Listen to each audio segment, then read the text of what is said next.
18 মেত ছবিগৃহলৈ আহিব বহু প্ৰত্যাশিত অসমীয়া বোলছবি তাণ্ডৱ অফ পাণ্ডৱ। মুকলি কৰা হ'ল হাস্যমধুৰ ছবিখনৰ ট্ৰেইলাৰ।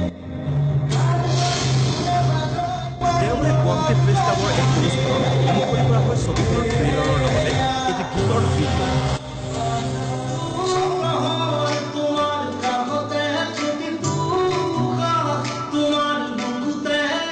ছবিখনত সন্নিৱিষ্ট এটি কবিতাৰ অডিঅ'ও মুকলি কৰা হয় উক্ত অনুষ্ঠানতেই। ছবিখনৰ কাহিনী চিত্ৰনাট্য সংলাপ বৈদ্যুৎ বৰুৱাৰ।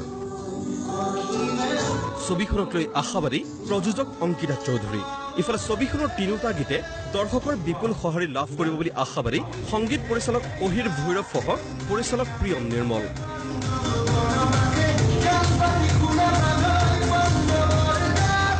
আশা ৰাখিছোঁ আমি যি চেষ্টা কৰিছোঁ, আমি যি কষ্ট কৰিছোঁ, কষ্ট সাৰ্থক হ'ব বুলি আমি আজি দৃঢ়তাৰে ক'ব পাৰিছোঁ।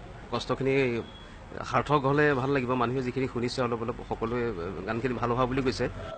ট্ৰেইলাৰ মুকলি অনুষ্ঠানত বিশিষ্ট অতিথিৰূপে উপস্থিত থাকে গুৱাহাটী বিশ্ববিদ্যালয়ৰ প্ৰাক্তন উপাচাৰ্য ডক্টৰ নিৰ্মল কুমাৰ চৌধুৰী, ডাউনটাউন ইউনিভাৰ্চিটিৰ উপাচাৰ্য ডক্টৰ অমৰজ্যোতি চৌধুৰী আৰু USTMৰ প্ৰাক্তন উপাচাৰ্য ডক্টৰ সত্যেন চৌধুৰী।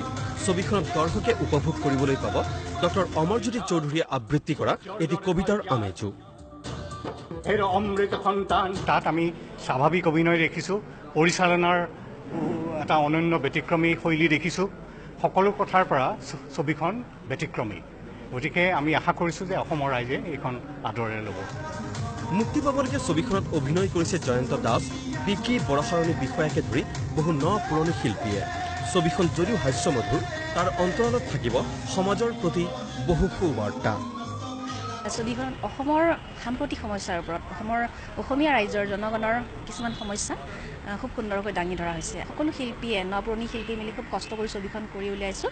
ট্ৰেইলাৰটো চাই সকলোৱে খুব ভাল পাইছে আৰু আশা কৰোঁ আমাৰ অসমৰ ৰাইজে ছবিখন আদৰি ল'ব। বোলছবিখনৰ ট্ৰেইলাৰ মুকলি কৰাৰ আগমুহূৰ্তত দীঘলী পুখুৰী পাৰত থকা ডক্টৰ ভূপেন হাজৰিকাৰ প্ৰতিমূৰ্তিত মাল্যাৰ্পণ কৰে ছবিখনৰ কলা কুশলীসকলৰ লগতে বিশিষ্ট ব্যক্তিসকলে।